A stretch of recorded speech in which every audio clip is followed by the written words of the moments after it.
What's up, humans, and welcome to a very special Psicoactivo today because we have a guest who was already on the show, but people really liked his presence, and I am very curious to know more about his past work and his present work.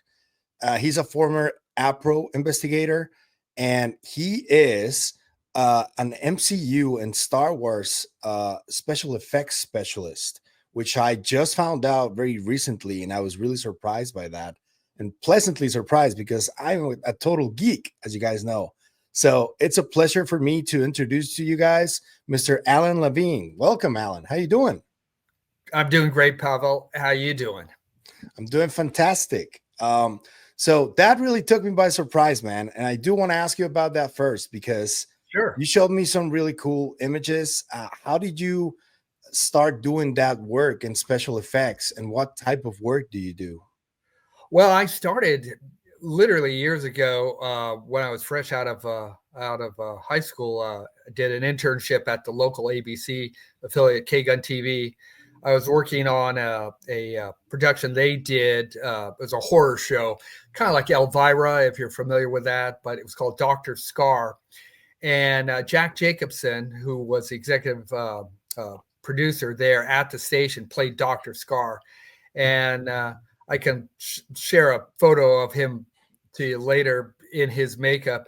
You would never recognize him in his makeup. And when he used to come to the studio, no one knew who he was. That they thought Jack had hired an actor, an English actor, to play the part, and because he always came in costume and in makeup, and he was just great. So I started there as an intern, doing just props and mask making, things like that. And I'd make a mask or do a makeup, and they'd go like, "Hey, do you have a costume to go with that?" And so I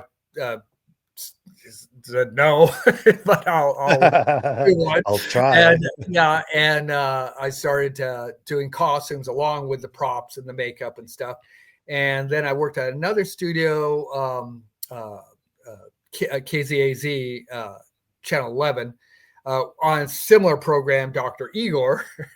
And it wasn't until later. My first actual big film thing was called Project UFO, which was an NBC TV series. Jack Webb did that. That was for NBC. It's his first television series about UFOs, and it was based on Project Blue Book. And we called it Dragnet to the Stars because Jack Webb had done the detective show Dragnet. And it was very similar in concept. We had these two Air Force guys who would go investigate these different UFO incidents. The first season was based on real UFO incidents. The second season, not so much. We were kind of making up as they went along. But I did the costumes and makeup for that and some of the models. Then I worked on first film job I did was in Venice Beach for New World Pictures. Roger Corman, who everyone in the industry knows, is the king of B sci-fi movies. I worked on Android with Klaus Keeley. I did all the art direction renderings and stuff for that, props. And then I worked on a second one, Mutant. And just from there, I started to get a reputation. People started calling me. My first big MCU thing had nothing to do with the current MCU. It was a project for Stan Lee himself. Did 4 masks they wanted to sell: the Hulk, Iron Man, the Thing, and Doctor Doom.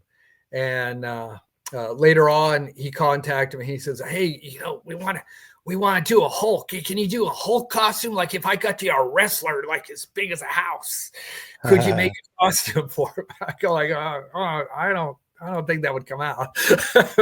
But that was the first MCU thing I did. That was at a time when they had the Hulk TV series and the Spider-Man TV series was on.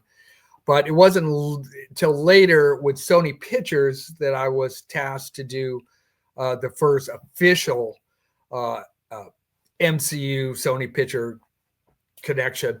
And that was for Iron Man 1 and 2 and Captain America, the first Avenger. Actually, Captain America Whoa. Only did the helmet for Chris, and then they wanted me to do the strapping for the shield, not the shield itself, but just the strapping. Do a concept for the strapping in the back, and so that, and from there, I just continued doing work.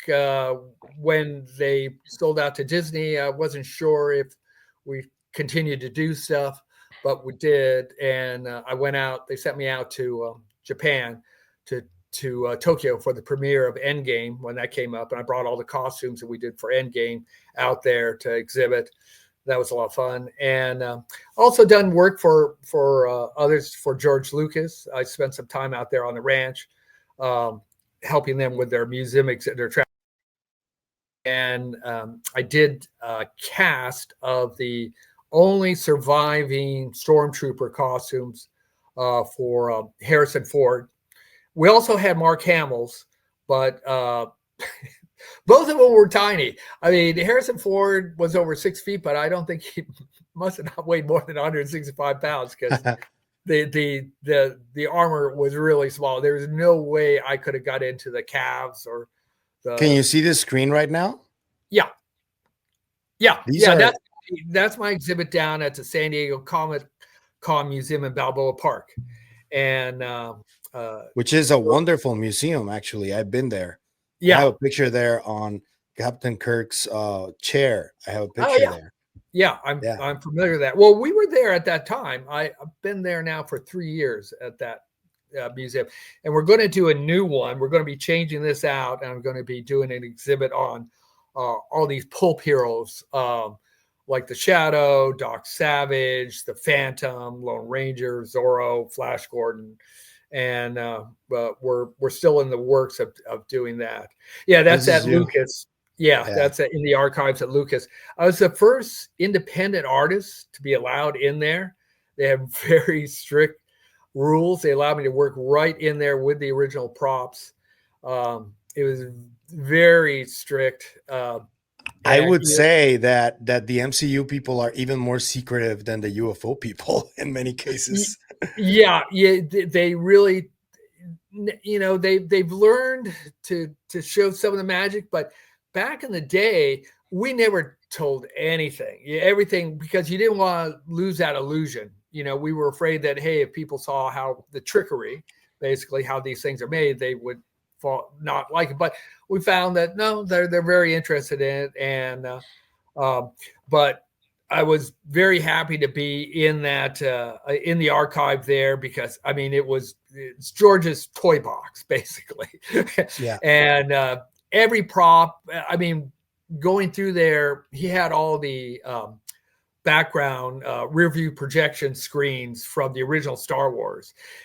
They were actually painted on shower doors, basically clear shower doors, which sounds crazy, but that makes a perfect canvas for a rear view projection. And I was going through there and I saw these wooden slats. I go like, I wonder what's in here. And I start pulling out, oh my God, these are original matte paintings for the first Star Wars movie. Damn. So you run into things like that. They had the 2 arcs of the Covenant. They only made 2 of those props there, and a lot of original things. That just had there was like a wooden box full of lightsabers for the films. And it's interesting too, because the consecutive, the not the first 3 films, but the second 3 films, oh, they threw money at. Those props were beautiful. The first ones, you look at it and go like, man, if I told someone this was a real Star Wars prop, they'd never believe me. But those second 3 films, man, they threw money at it, and those things look just gorgeous, beautiful. A lot of money put into that. I actually went to the inauguration of the Batu Park in Disney, and it's really detailed. It's so they do throw a lot of money into that. You're going to Comic-Con next week, aren't you? Yep. What you gonna be doing there? Well, I'm going to be doing quite a few things. I'm doing 2 lecture panels on costuming, and then I did costumes for a charity event called Feeding San Diego, and they'll have me doing a panel on that. And I'll be there with a couple of our models in their costumes that I designed for them. And that will also be taking them to the museum, and they'll be doing a couple of television spots. Then I have 2 television interviews, and I'm one of the masquerade judges. And that's on Saturday. The masquerade is the biggest event there at the convention. I'll be there at the dress rehearsal at 10:30 to help the contestants taking their forms and getting them on stage, getting them to practice and everything. And then the green room opens at 5, and at 8 o'clock the show starts, and that show goes till midnight. We're not out till 1, but we'll have probably 40 to 50 contestants, and they come in from all over the world. They're not just locals. I've seen people come in from Greenland to compete, and the quality, it's screen quality costumes. It's not, party time stuff. The contestants put a lot of money and a lot of time in making those costumes, and it's a really great event. And people start lining up for it early in the morning, and to get inside. We've had audiences as many with the spillover rooms. We've had audiences as big as 10,000 people watching that show. Yeah, that's wild. Yeah. Whoa. Because okay, we can't get everyone it's in the main auditorium in the San Diego Convention Center there, but it can't hold everybody. So we have 2 spillover rooms that they can watch it on the big screen there. So it's a huge event. And I always love going there because looking at all the other artwork and artists and the new stuff coming out, it's very inspirational to me. I go like, oh wow, I want to go make something. I want to get back to the studio, make something. So I've been there a couple of times myself. Yeah. Well, a lot of UFO guys there. Lou was there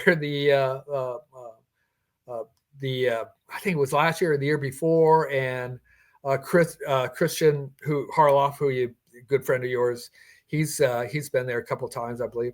And so there's a lot of people. That's a big, next to the Super Bowl, I think that's one of the biggest pop events in the country. Yeah, it's that convention.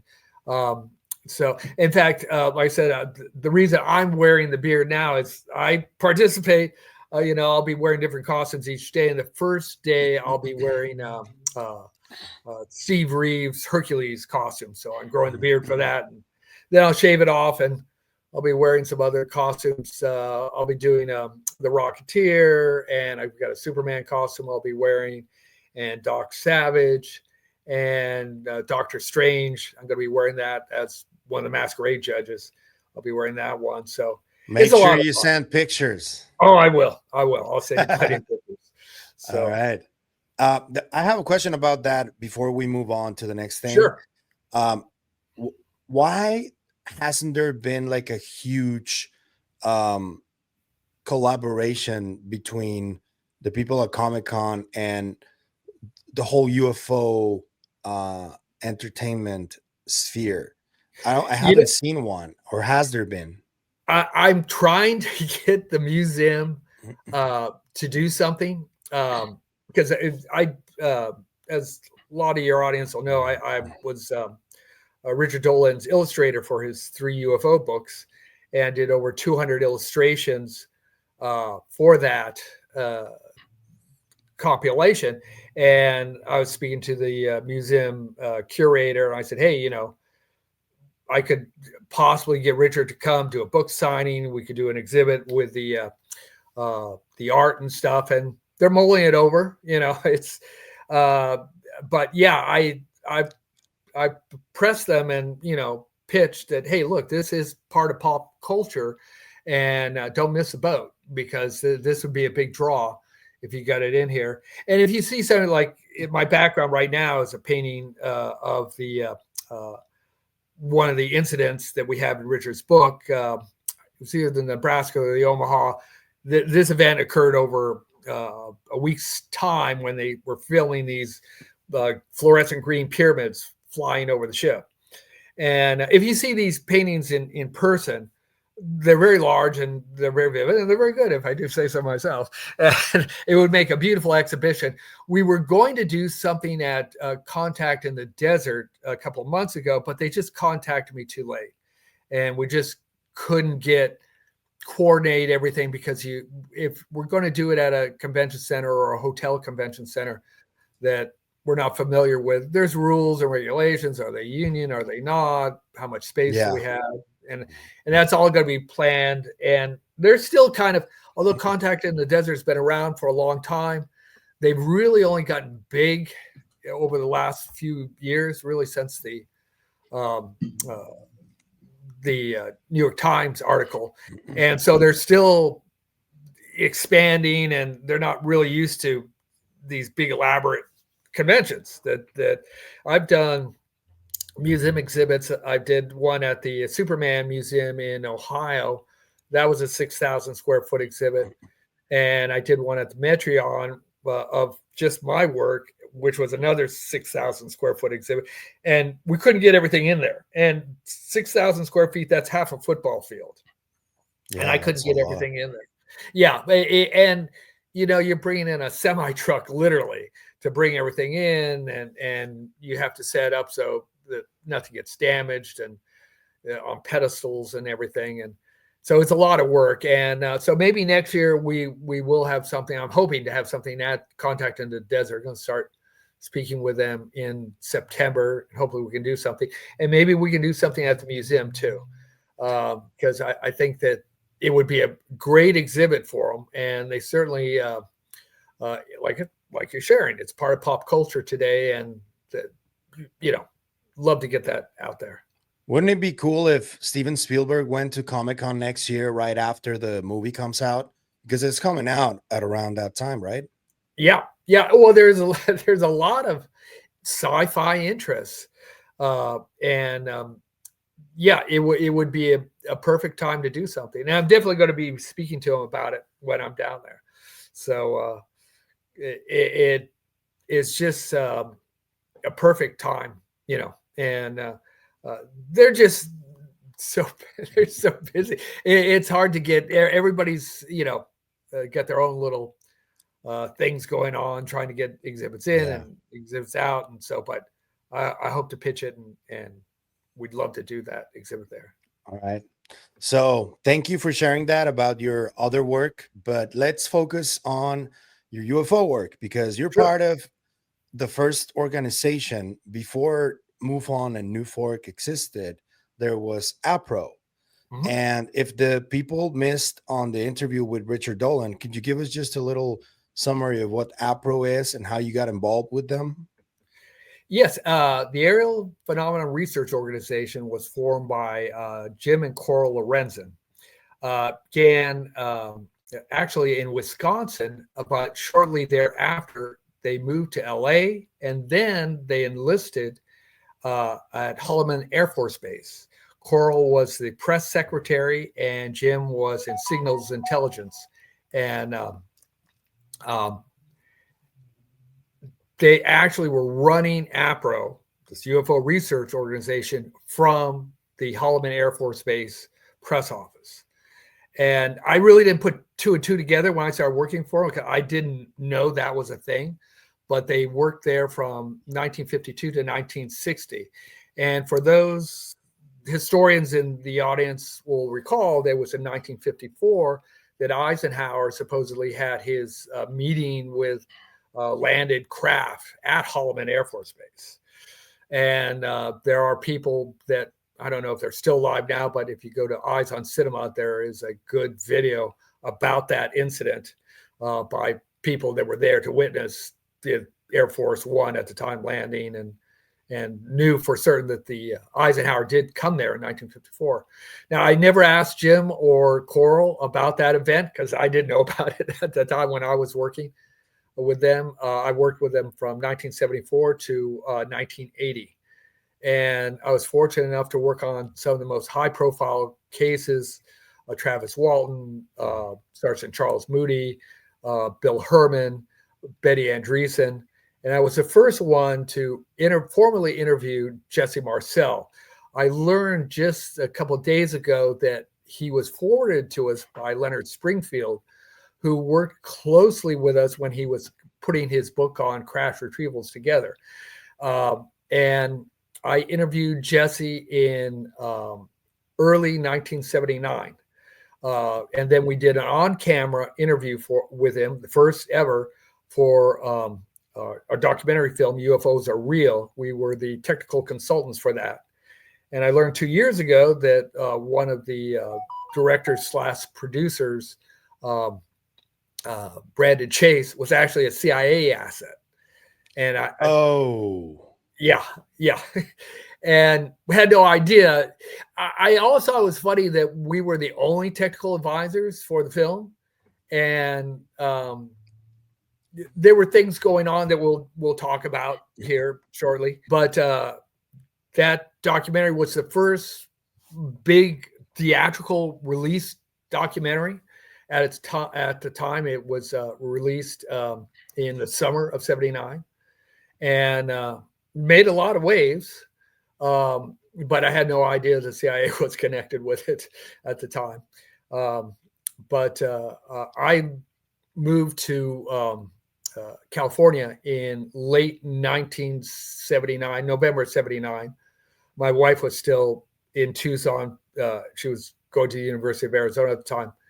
And then she moved out with me later in 1980. But I was working on the Betty Andreessen case well into 1980 with Ray Fowler, which was another big case that I was fortunate enough to work on. You were also part of the intel community, weren't you? Yes, my day job, I just retired a few years ago, was with Homeland Security. I was a counter surveillance detection instructor and officer, a terrorist liaison officer. And we worked, the San Francisco Bay Area, which was considered at the time the second biggest target in the United States. I was involved in the 9/11 investigation on the ground in DC. I was there just 18 days after the attack.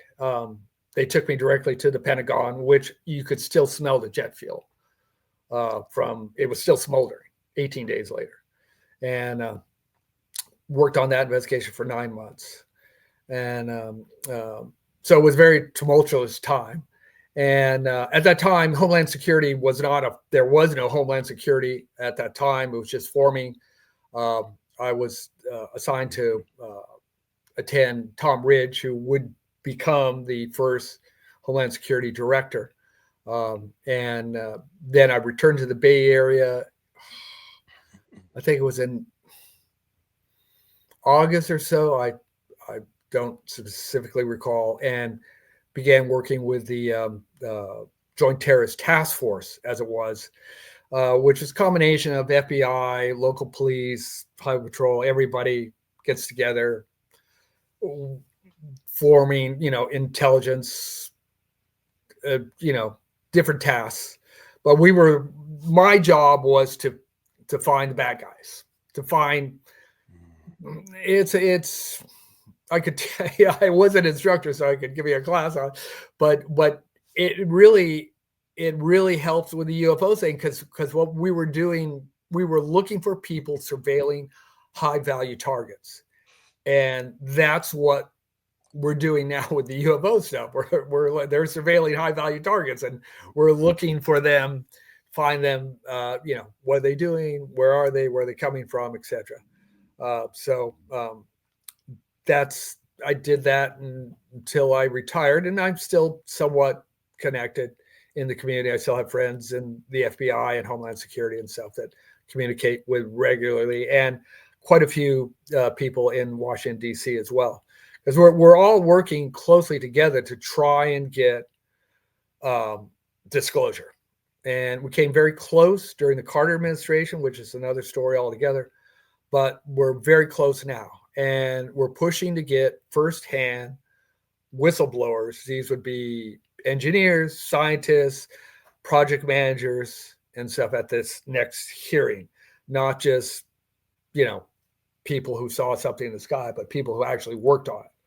And we have them. People don't realize this, but it's open source information. Starting in 2019, the Permanent Select Intelligence Committees interviewed over between 2019 to date, well more than 40 firsthand witnesses. And if you add up all the people on the Select Intelligence Committee, the Armed Services Committee, the Attorney General's, Inspector General's Office for the Intelligence Community, and all their assistants, their lawyers, the stenographers, and everything, you have over 200 plus people who have heard firsthand evidence, signal data, radar data, metamaterials, photographs, documents, hands-on testimony, and there's no doubt in those people's mind what happened, what's going on, and who the project managers are, who's doing this, how much money they've been stealing. And it's just a matter of getting a referral to the DOJ to start acting on this. We don't need a UAP bill. That's totally ridiculous. I think I've corresponded with you, sharing. I know I posted on a number of sites because this comes up all the time. Well, eminent domain, we've got eminent domain. There, you cannot stash away radioactive materials, weapons of mass destruction, etc., and go like, oh, these are ours because we're, a private aerospace company. No, they could go right in there and take those. They send SEAL Team 6 in there and grab whatever, that they want. Yeah, but there's a difference there, because when the Atomic Act was passed, they put all the UFO stuff included in the nuclear material. And I think those should be separate. I think that's what the problem is, isn't it? Well, I've talked to Danny Sheehan about that, and yes and no. If you, as a private company, an aerospace company, have unregistered nuclear materials or unregistered weapons of mass destruction, whether it's biologics or some type of nerve gas or a weapon, like let's say you just have a cache of M16s or whatever, and they're unregistered, the Atomic Energy Agency is not going to save you. Now, if the Atomic Energy Agency has a cache of UFO materials, a spaceship or biologics in their possession, it would take a presidential executive order to go after that. But if Lockheed or Boeing or Hughes Aircraft or somebody has it, no, you can go, the DOJ just has to go get it and send the FBI SWAT team in there or a military detachment and just go get it. Heck, they went in under the Obama administration. They went into Gibson guitar because they had gotten rosewood and ebony wood from Madagascar in India when the actual treaty was to get it all from Brazil. They sent a SWAT team in, arrested all the heads of Gibson guitar and took all their wood. And that was for wood. Imagine what they would do for if Gibson guitar had a flying saucer in their garage. So what has been the problem now? Because I know that presumably the aerospace companies are the ones at fault here, alongside with the energy department and potentially DARPA too. So why, if these whistleblowers already spoke to armed services and to people in Congress and presented their firsthand testimony, why has it been so slow to move in on those aerospace companies? Because Tulsi Gabbard spoke about this just yesterday, that their roadblocks are being thrown up right and left by what she referred to specifically as the deep state. Tulsi's very UAP friendly, and it's just a matter of, as I was sharing, getting a referral from either the Select Intelligence Committee or the Inspector General's Office of the Intelligence Community to send the DOJ in there with warrants. You have to write up a warrant, what you're going after, why you're going after it, all the elements of the crimes, and they just haven't done it. It hasn't been done. Now, the former Inspector General of the intelligence community was fired by President Trump. I'm hoping that one of the reasons he was fired was because he was dragging his feet on this. Because he even said in his statement that David Grush's testimony, not about his personal case, but about the 40 whistleblowers, that was credible and imminent. They should have acted on it then, and they could have. It's just a matter of somebody writing up the referral, and it hasn't been done yet. We're hoping to push it across, across the finish line. Now, obviously, we've got a couple wars going on. There's some economic uncertainty. And then there's China. Well, there's China. There's just so many things on everybody's plate. And as much as when you sit down and if you were to say, how important is this UAP question to humanity? Oh, it's huge. And I think everyone would agree it's huge. But when you're dealing with the halls of Congress and stuff, they're trying to fundraise and they're trying to a lot of red tape. Yeah, a lot of red tape. It's very tough. It's hurting cats. Yeah. These hearings that have been postponed, people go, oh, why, have they been postponed? Well, again, if you've ever, I've had to do this in the past. We would have a conference, and we'd want someone from the FBI and from local PDs and mental health workers. We had, because of active shooters and stuff. We'd want to put a conference together, and trying to get everyone in one city to agree on a date and a time, and they could all make it, was a nightmare. Now, these people are being paid to be there, and they have a civic duty to be there and to arrange everything. When it comes to these hearings in Congress, and people don't understand this, all these witnesses, they have to come on their own dime, get their own hotel, and they're coming from all different parts of the country.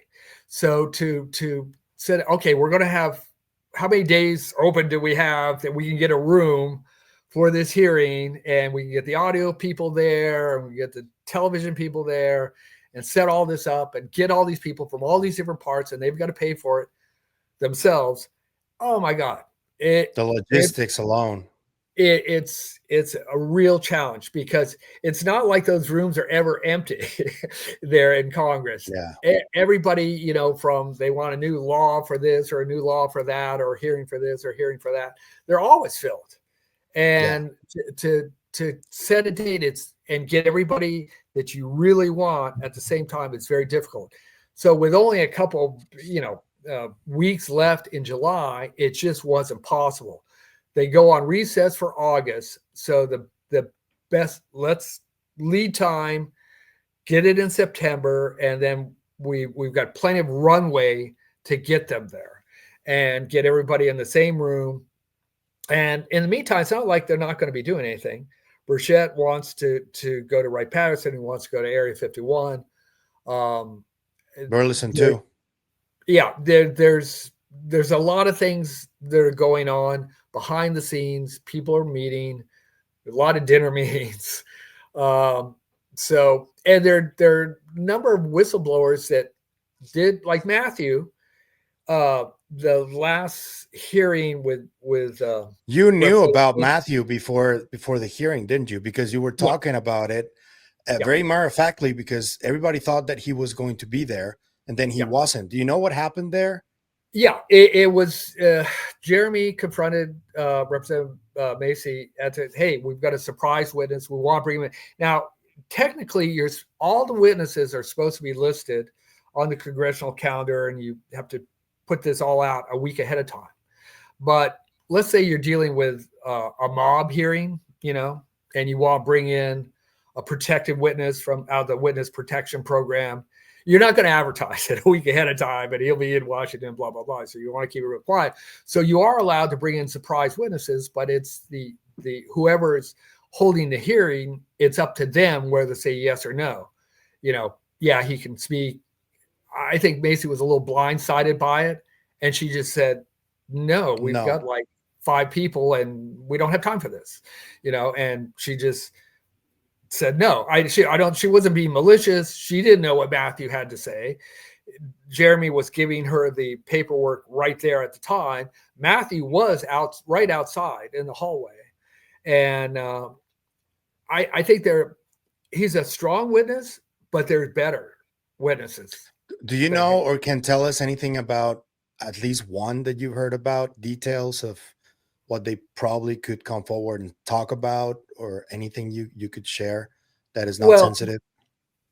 I can just give you an overview. There are witnesses, engineers, scientists, and project managers that have hands-on experience, physically touched craft, physically been around bodies. And those are the type of people that we want to get in there. Now, like I said, you've got more than 40. And there's some that have come forward that haven't told their whole stories. And I don't want to point fingers at them because I know why they haven't. But they'd be great to be there. And I think they'll tell their story if they're placed under oath.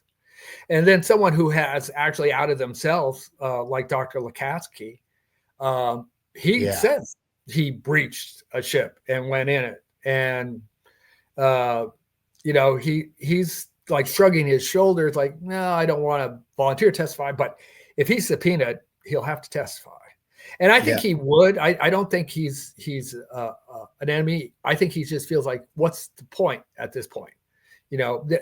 There's a lot of black pill, like, oh, they're never going to tell us. They're never going to tell us. Well, you've got to push it. They're not going to come out willingly and tell you, and it's not because they're hiding the technology. It's because they're hiding crimes.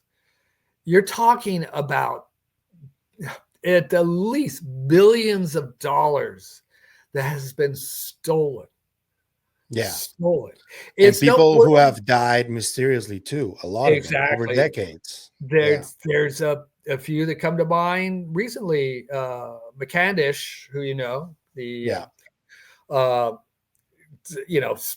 suicided himself just a week before he was supposed to speak before the Select Intelligence Committee. And he had no history of that. And of course, then her name escapes me. There was a female also. Amy Eskridge. And she was speaking with a former MI6 officer just 4 hours before her death, and she was found suicided in her locked room. And you go like, I don't think this is a coincidence. And there's concern. I know, and I'll share this because it has been shared I think Ross shared it. When Jake spoke to the Gang of 8, knowing that Jake runs a special Jake Barber, knowing that he is a special forces guys and really his team is still together, they asked him for protection. The Gang of 8 asked him for protection. So there is a pucker factor here. People, I know Ross has talked about the Tic Tac, the possibility that it's being operated by a Lockheed Martin, or it's being tested by Lockheed Martin. You're going, there were 100, not 2 or 3 of these things, 100 that Kevin Day says were on his radar. Nobody takes out 100 experimental aircraft out to the middle of the ocean on the off chance that maybe this will work, maybe it won't. Maybe they'll dive in the ocean. Maybe that Russian trawler that's tailing us will catch one of these things. That's not happening. If this technology exists, if there's something akin to anti-gravity, it may not be a gravitic propulsion, but something similar to the electromagnetic field used by the B-2 to lighten its mass. I think at some point, maybe in the 80s or 90s, somebody went rogue, stole a couple of these things, and formed what I would refer to as a super cartel. And to go back to my entertainment roots, you might think of them as Spectre in James Bond. That Yeah. these are guys that mercenaries for hire that can start wars, end wars, human traffickers, drug trafficking, fix elections, blackmail people. If you had this technology, you don't need 100 of these craft. You need 2 or 3, and you could scare the bejesus out of any, even major countries. So wait. I'm because I want to ask you about this because you've been on this for decades. There's this eternal debate, right? That in the 50s, there's smoke there where Townsend Brown probably cracked something, right? Yeah. And then the mainstream scientific establishment denies it. And now the debate within UFO world is very similar. There's people like George Knapp and Jeremy Corbell and Jay Stratton who say that it's hasn't been cracked yet. And then there's people on the other side that say that it's been cracked since the 50s or 60s. Where do you stand there? And what information could you share to go one way or the other? Sure. I think they're dividing the baby in that I don't think that anti-gravitic propulsion, actually reverse gravity, has been cracked, but I think they have some type of electromagnetic replacement, some type of electromagnetic device that augments the mass. If you look at the TB3 speculation, that's the big triangular craft. TR3B, right? Yeah, TR3B. And there's a lot written about speculating about that. And we know the B2 uses electromagnetic field to lighten its mass.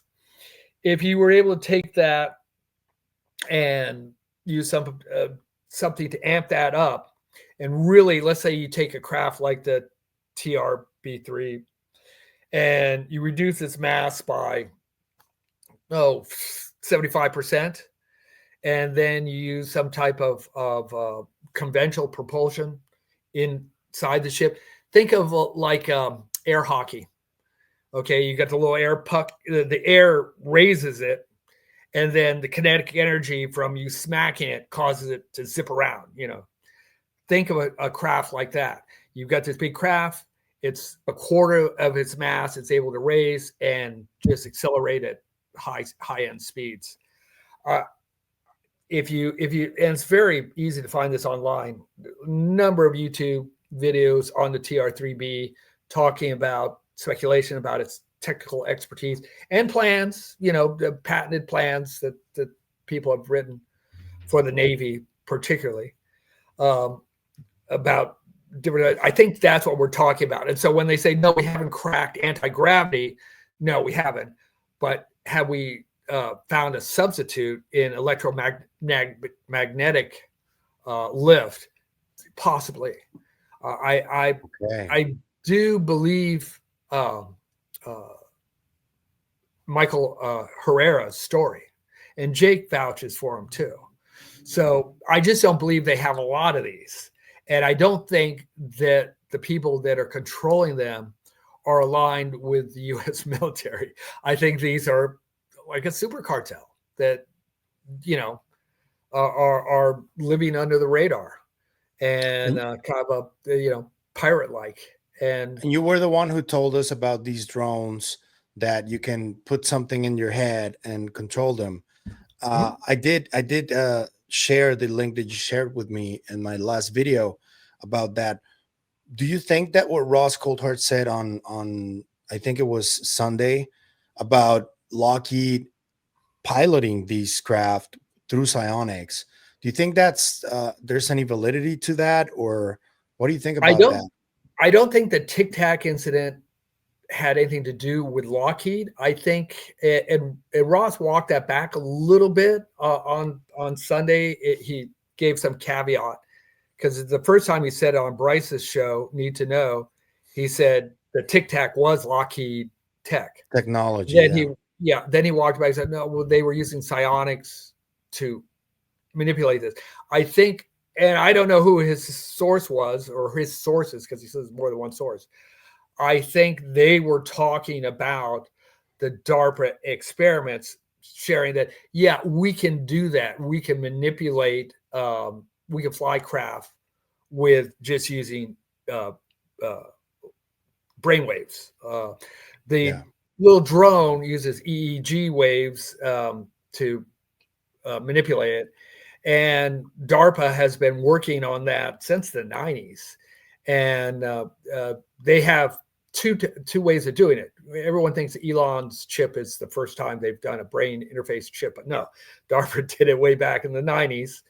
Elon's the first commercial application of it, but DARPA did it in the 90s, and they have two. They have the one which you would consider wet software, and then they have another one which is a helmet that goes on a pilot, and he can control not just one, but he can control multiple craft, multiple jet fighters, or multiple drones with just using his brainwaves. And that technology has been around for a long, long time. Even back in the 70s, there were biofeedback machines where you would put on the little skull cap and you could use your EEG waves to manipulate your own heart rate, respiration, and stuff with just using your brainwaves. And so that's been around for a long, long time. Now, how the government may have used this in weapons technology, well, you can only imagine, what could be done. And it's not just brainwaves; it's also breathing techniques that you combine with that. So the brainwaves go at a certain pace. Yeah, I read about that. Yeah, it's what you're. I know, and I think I don't remember if I shared this on your show before. Any of these technologies, whatever you see in the commercial space, the government has like 10, 20 years. They've been doing it already. It's already tested. It's already out there. And but do they have all these super weapons? They keep saying, I go like, no. If they did, you would see derivative products. Like if Lockheed Martin had actually built the Tic Tac, even if they didn't want to field the Tic Tac and use it in the battlefield, you would have derivative technologies. Just the reducing the G-force on that, because we talk about dropping from 80, the Tic Tacs are dropping from 80,000 feet to right above the ocean in 1 second. Well, of course, the G-force inside that would just not only crush any person inside there, it would rip the thing to shreds. It would just gut it. Everything would be crushed inside. So just that technology alone, you would have derivatives from that you could use in aerospace to reduce G-force in regular jets. But what happened to Lockheed? They lost their last two bids. They're out of the game entirely as far as the next generation jet fighters are concerned. They're out of the game. So you would think that, well, if they had the Tic Tac, they would really be bringing their best jet fighter. They could outdo anybody else's. Boeing's jet. That's who got the contract with Boeing, and we all know what Boeing's track record's been the last couple of years. They've been a disaster, and they outbid Lockheed. So I just don't see that Lockheed has this type of technology. They might want you to think they do. They might want their stockholders to think they do. They might want the Russians or Chinese to think they do. But do they have it? No. And just a point about the Chinese. Because, I was going to ask you about that just now. So yeah, perfect. Yeah, the Chinese, and I listened to, there are a number of kind of Free Europe type radio shows and internet shows about China. China is not doing well. They lost a lot more people during the pandemic than they're letting on. And when you crunch the numbers, they might only have 3/4 of the population today that they had before the pandemic. They're not doing well. Their state workers are, in some cases, 10 months behind in paying them.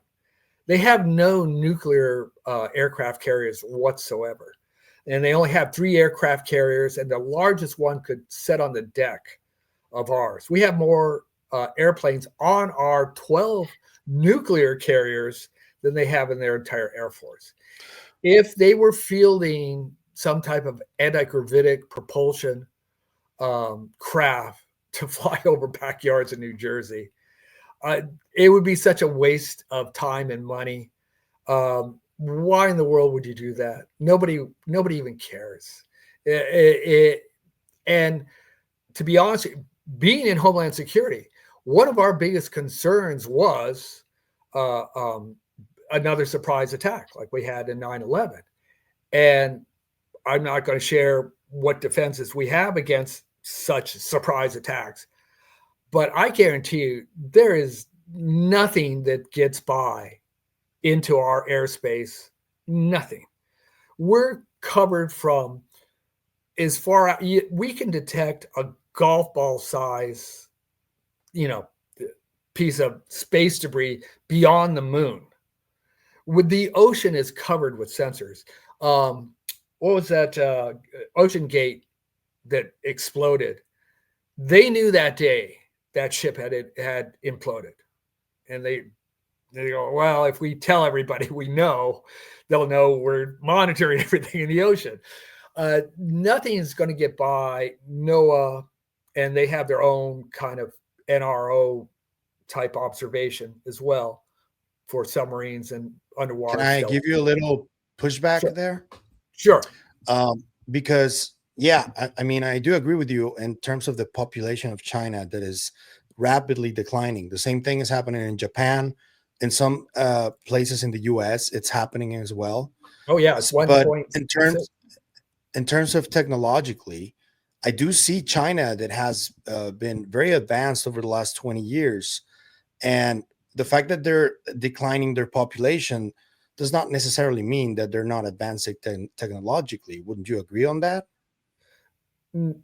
I only share the population decline to indicate that China doesn't tell the truth about even things as simple as how many people live there. The only reason they want to capture Taiwan is to get their chip manufacturing ability. If they were that advanced, they wouldn't need to do that. And if they had these drones, now I'm told, well, they didn't have the mechanical drones, because I know who did those mechanical drones. That was Petrodynamics.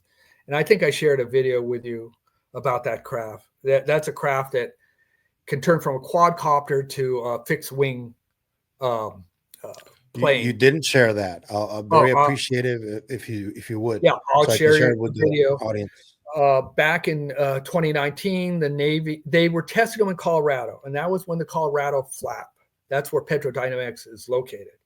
The New Jersey UAV unmanned flight center is just 20 miles from Morristown, where these drones were first seen. And they say right on their website that they have government contracts, DOJ contracts.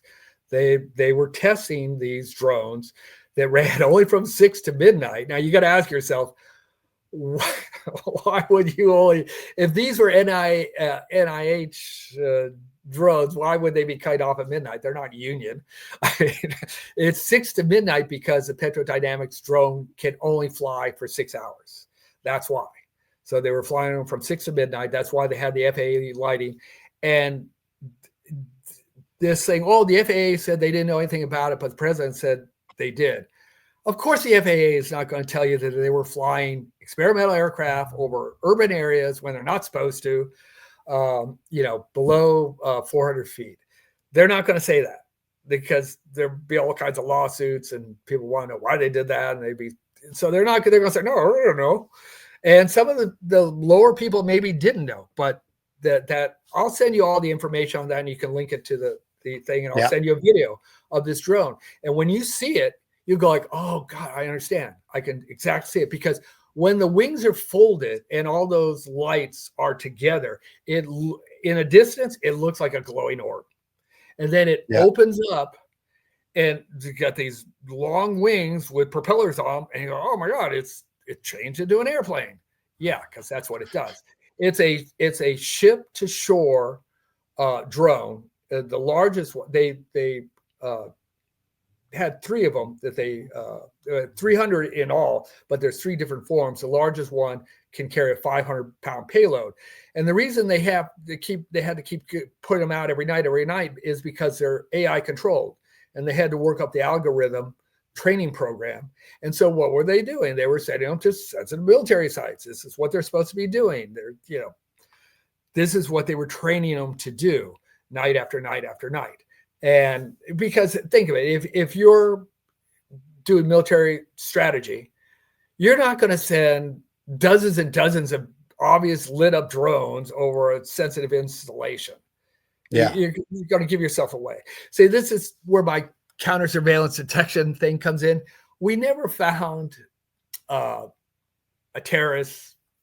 We didn't find like a dozen of them converging on a high value target, scoping it out. It was one guy, normally in disguise or trying to disguise what he was doing. They would come in a time when they could blend in and wouldn't stand out, often in the daytime, not at night when there's nobody around, because they stand out. It's the same with this. China's trying to send. They're not trying to send the same message. I mean,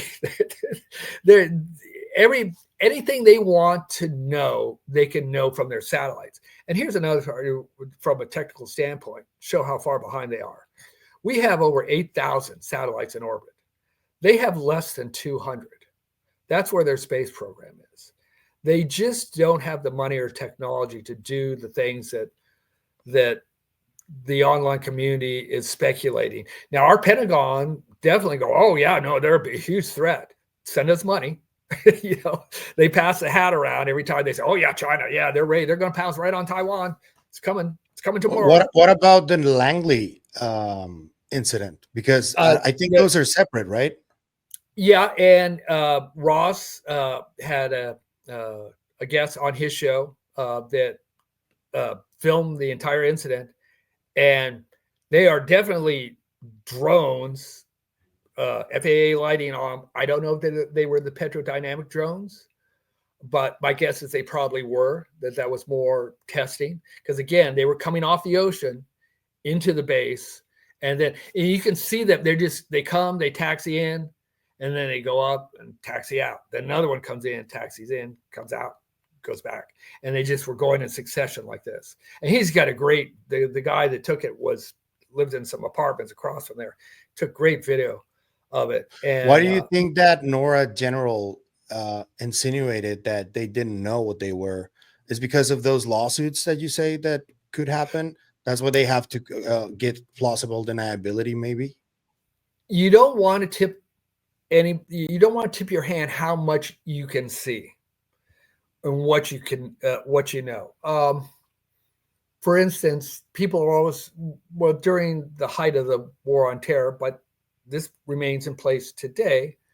People consider, why couldn't someone just bring a car bomb in, or why couldn't someone just bring a semi truck full of explosives in? And we had an incident like that, where they tried to smuggle in a semi truck full of explosives into the financial center in San Francisco, and they were caught by the Highway Patrol.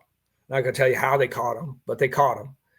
And there, in every city, major city in the United States, there are means of detection that surveil bad actors.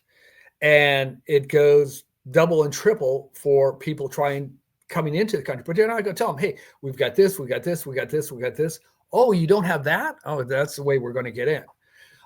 So we go, oh no, we don't know. We have no idea what they are. Now you're not now for that doesn't, I'm not saying that there's not NIH or UFO traffic coming into these places. There are on any given night. Richard and I crunched the numbers, and we estimate good reports about 50,000 reports a year. Of those 50,000 reports, we figure that's 10% of what's actually going on. Because if you go in any conference and you say, how many people have reported seeing something, 10 out of 100 will raise their hands. So if you actually have 500,000 actual incursions or UFOs that are out there, and each of those UFOs are manned by 4 pilots, let's say, it's just speculating on that. Then you're talking about nearly 2 million aliens traveling, around the world each year. 2 million. That's as many soldiers as the Russian army, standing soldiers the Russian army has. They have a 2 million man standing army. So I for years speculated that what they were actually doing was just exploratory. Reconnaissance. Just expedition. In the Sergeant Charles Moody case, was one of the best abduction cases I ever was involved in. The alien leader told him, because Moody asked him, why are you guys there? What are you doing? And he said, we are explorers, historians, scientists, traders, and doctors just like you. So my speculation was these are expeditions, because in the Betty Barney Hill abduction incident, the alien leader showed her a star map, and there were lines on the map. Some were heavy, some were thin, some were dotted. And he said the heavy lines are where we travel quite often. The thinner lines are areas of trade. The dotted lines are areas of expedition, exploring. And the Earth and that planet, Alpha Reticuli 2, was a dotted line between that and the Earth. So for years, I thought these are expeditions. They're just exploring. And Betty Andreessen, the aliens that she was abducted by, they claimed, and this is how they put it, we're preserving your seed because there will come a time that you will not be able to reproduce. Now, although her case came up in the late 70s, she was actually abducted in the late 60s. And I've looked at the data. If you look at from 68 to now across the world, you just see a downward trend in population. Yeah. It just drops off. And I go like, hey, maybe they've got something here. So, and two, having been involved, and I encourage you to look, because we were talking about the 1977 UFO flap. Yeah. If you look at the APRO newsletters file that I sent you, has all those newsletters, you'll see, oh my God, Green was talking about reptiles, mantis, the Nordics, and the Greys, but there are dozens of others. Humanoid, little short hairy dwarfs, those were big for a while. You could almost draw anything, and it's going to come close to some type of alien type. When they talk about the Fermi paradox, well, where are all the aliens? Well, we're freaking tripping over them. if you look at these cases, I mean, they're freaking everywhere. Just because someone hasn't seen something doesn't mean it doesn't exist. I've never been to, the Philippines, but I know they're there. Just because I haven't seen the pyramids doesn't mean the pyramids don't exist. No, they're there. And people just thought, well, this is unimaginable. Well, when I brought up the EEG drone, I remember, because I brought up on other shows, oh, I've never heard of that. Well, it exists. It's there. And so that's another thing too we're trying to do with these new hearings. We're pitching, we'd like to bring some abductees. I don't, people talk about, oh, they're experiencers. I call them eyewitnesses. These are eyewitnesses. And I've been where they've been. So you are an eyewitness? Oh, absolutely. Twice. We're going to get on that. 1979. Well, the 79 case they're both, the 74 case, I'll tell really quickly, because the 79 case is so much more interesting. The 74 case is what got me into APRO. I was leaving my house to pick up my then fiance. This was on June 18th, no, July 18th, 1974. And I was leaving the house at 7:30. And in those days, I was very punctual. Yeah, you could depend on me picking you up right on the minute. I knew it took a half hour to get over to her house. And so I was leaving my driveway, headed north out the driveway. The Catalina foothills are right there. It's getting near sunset. And over the foothills, I see what looks to be the North Star. And I remarked to myself, wow, that is really bright. I can see why mariners use the stars to navigate, because that is really bright. And I turned west onto Bellevue Street, headed towards Craycroft. And as I'm traveling, I was in a Delta 88, a huge boat of a car. I could see out the passenger window. I can see this, what I thought was a star. It's moving. It's tracking the car. It's going parallel to the car. I go, oh, I guess that's not a star. It must be the police helicopter. Because we had one police helicopter, and when it turned its spotlight on, it looked like a big bright orb. This thing got brighter and brighter, and it's getting dark very quickly now, and the stars are starting to come out. And as I almost get to Craycroft, I'm about 2 blocks from Craycroft, this swoops over the road like a pendulum, and then swoops back, and I can see it clearly. It's a huge, I can describe it. And I'll send you some artwork on it, because I did some artwork for it.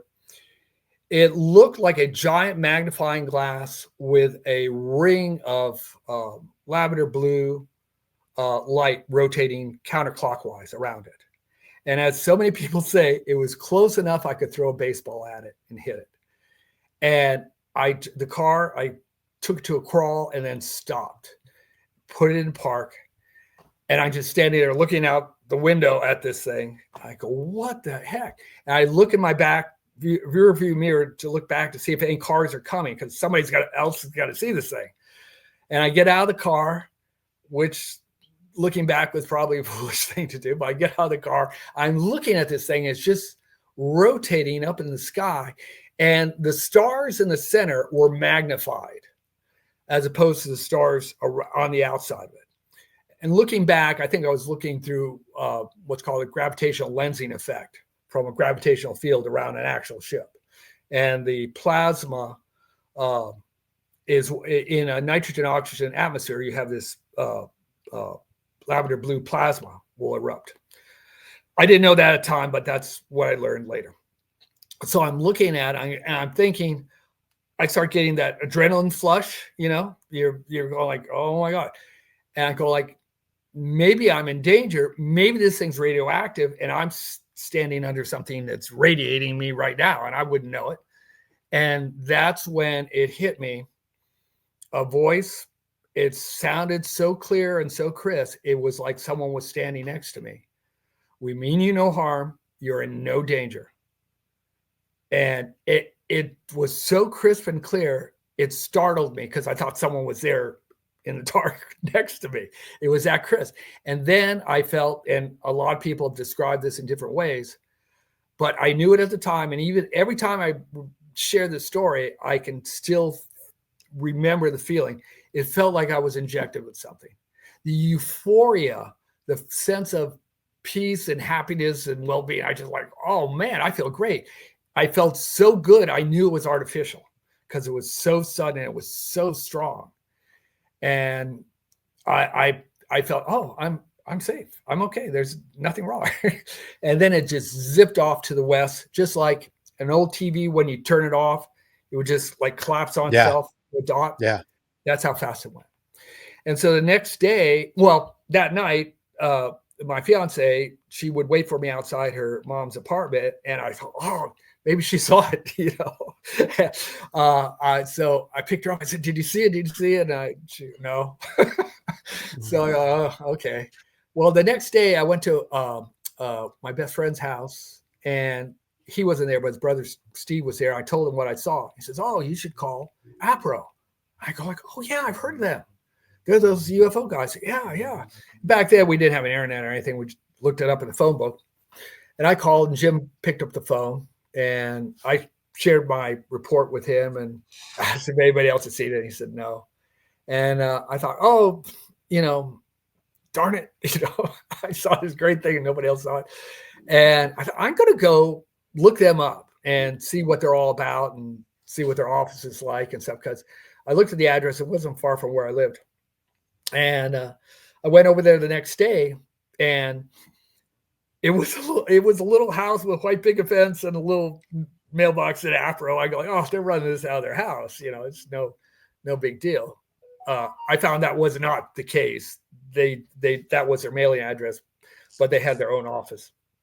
Anyhow, I knocked on the door. Jim opened it, and I introduced myself and told him who I was. And so friendly, invited me in. I met Coral. They took to me right away.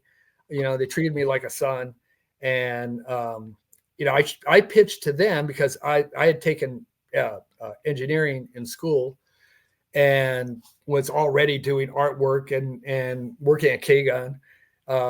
And I said, hey, maybe I could do models for you or sketch aliens or UFOs or whatever. Oh, yeah, great idea, And they gave me the address of the office, and Jim told me to meet him over there. And that's how I started.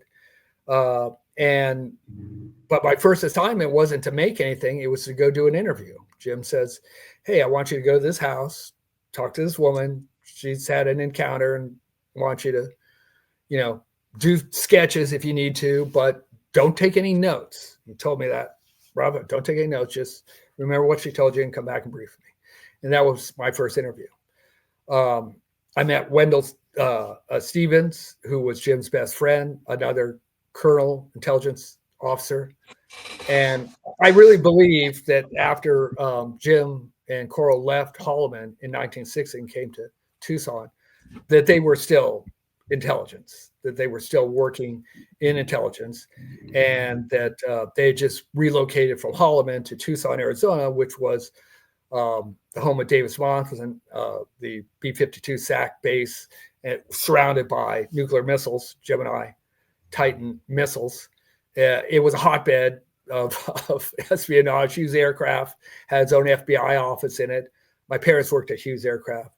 And at that time, Hughes Aircraft was like Area 51. It was out in the friggin' middle of the desert. And when you drove up, it had all these signs, deadly force, authorized. And you had guys, on the towers, with long arms, see them marching back and forth. And you're like, wow, they mean business. But anyway, that was my first encounter. My last encounter was why I left APRO. The run up to this, Jim, we had opened a museum in Minnesota. I didn't know who the funders were and why they were opening this 6,000 square foot museum on the IDS Center in Minneapolis, Minnesota. It was like, that would be like the World Trade Center today. I mean, that they were on the top floor, most expensive floor. Like, who's funding this? A UFO museum? What the hell? But they said, we want you to make these models and Roswell and Bill Herman's, and had all these assignments. I go, oh, great. I'll make it. We'll flesh this out. Great. So after the museum opened in November 15th, 1978, went through Christmas. It was early 79. Jim came by my place and shared with me what the museum was really about. It was a trial balloon for disclosure. The Carter administration wanted to tell the history of UFOs and their relationship to the American government, the Air Force, and NASA, which surprised me because at that time we didn't think NASA had any involvement with UFOs. We knew they, went to the moon and stuff, but we didn't think anything about UFOs. But that's what he told me. And he says what they want to do is take the old bicentennial train. Now, the bicentennial train was before Carter was in office, but they still had it. The bicentennial train was a traveling museum that they placed the actual American Constitution, Bill of Rights, and a bunch of Smithsonian artifacts from the Revolutionary War, and traveled all over the country. And they wanted to take this train and retrofit it and put all this UFO cache in it, which specifically I asked, will the Roswell craft be there? Jim says yes. I said, will they have the bodies? And he said yes. This was early 1979. So that was the plan. And thinking back on it, it's a good plan because people ask, well, how would people really know? We couldn't put it on the internet or TV today. But back then, if you wanted people to see something right up close and personal, put on this train, travel all over, just like they did with the Constitution, everyone get a firsthand look at it and go like, yeah, those are real aliens. That's a real spacecraft. This is this, this is this. And would tell the whole history. So that's what they wanted to do. That's why they had done the museum, and they were going to take all these museum exhibits and put them in the train along with all this real stuff. So people think, and I spoke contemporaneously about this to friends of mine and to my wife. And so it wasn't, he didn't say, keep this a secret. It was a done deal. We were going to do this. And my first task was to do a rendering of how we were going to retrofit the train. And I'll share that image with you too, because I don't think I've sent you that image, but I still have that first rendering I did. Well, anyway, we were rolling up on this. Then on March 16th at 10:30, I had what people would describe ontological shock. Is I look back at it a little humorously. My wife was great. She would always make sure that we went to bed at 11 o'clock. 10:30 sharp every night. We would watch on KZAZ George Burns, Gracie Allen, a little half-hour comedy. Went from 10 to 10:30. So I know exactly. She would get up at 10:30, turn the TV off. Come on, we're going to bed. So she'd fall asleep fast and very sound sleeper. Me, not so much. And I'm laying in bed. Some time's going by. And next door to us was a cat lady. And she had like 20, 30 cats. And these cats would get on the roof and just 2 or 3 times a week and just go nuts. And my adrenaline would just go through the roof. And that's what happened that night. Bang, the cats are running around. So I go out to the kitchen, to the pantry, open the pantry door, I'd get out a broom. And I'd take the bristles of the broom and smack it against the kitchen ceiling to scare the cats off. And the ceiling was wood. And so I used the bristles not to damage it.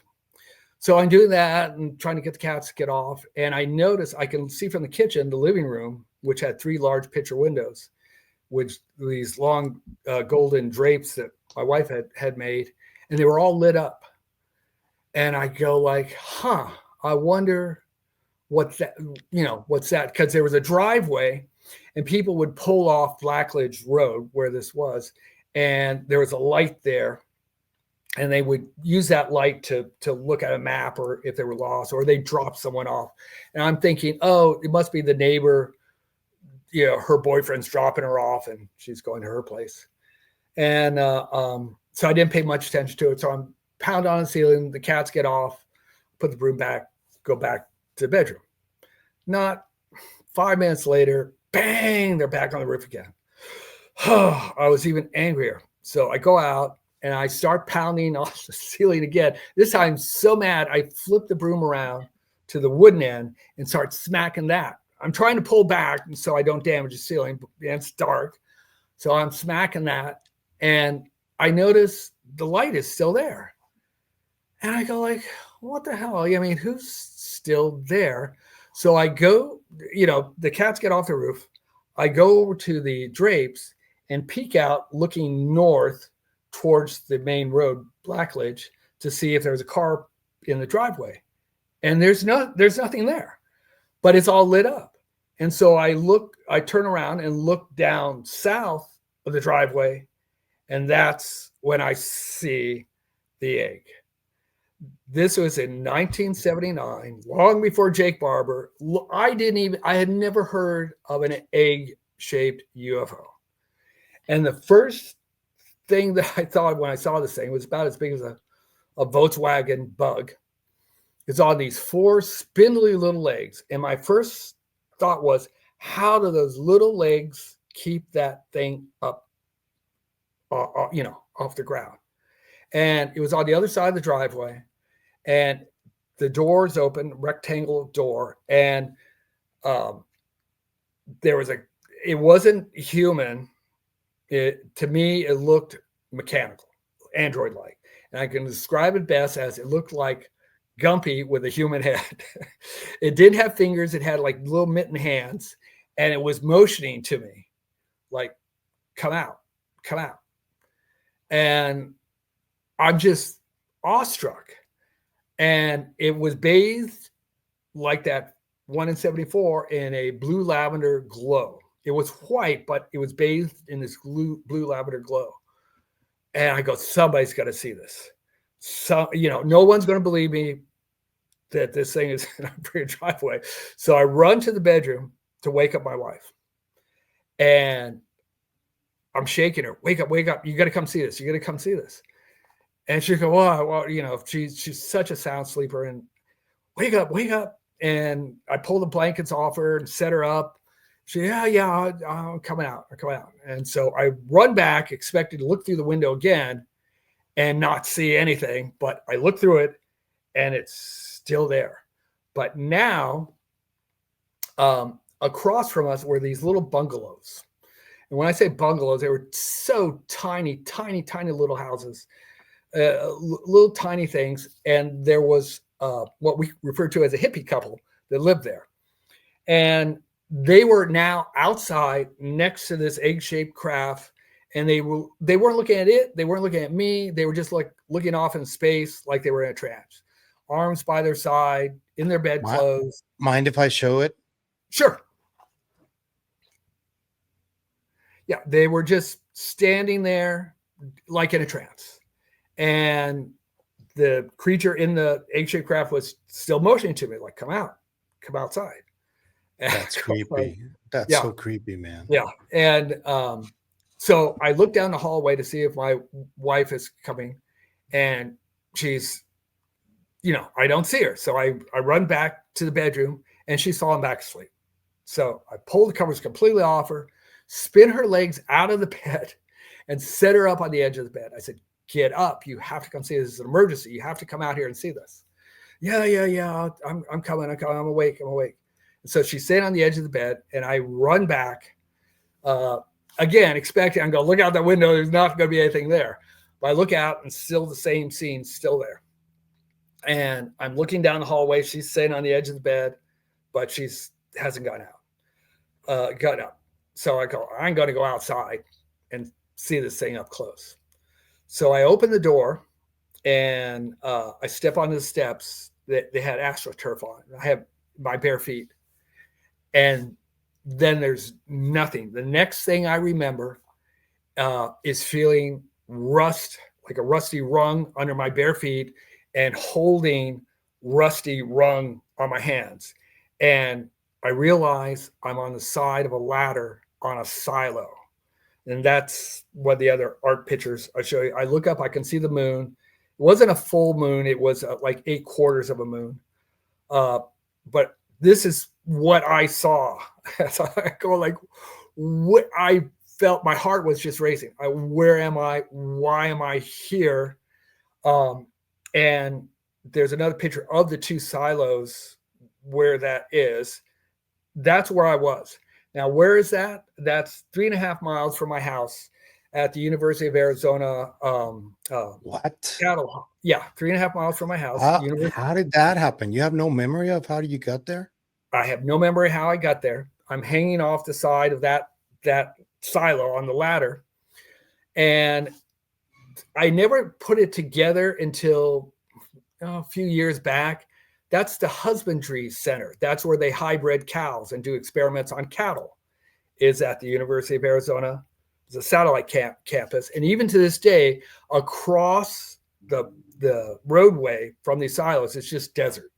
There's nothing. It's just a large desert expanse. But that's where I was. So I'm hanging off the side, and I feel a little dizzy, and I look down, and that's the next picture. You'll see me looking down. Yeah. And at the bottom, I see classic little gray alien. Now, when I say classic, let me share this with you from my artistic eye. Their head wasn't as big as people often draw. It was big in proportion to its body. Imagine a 12-year-old anorexic girl with an adult head on it. That's how I would describe it. And the eyes were large, but large like a horse's eye or cattle eye. They weren't like enormous, but they were big.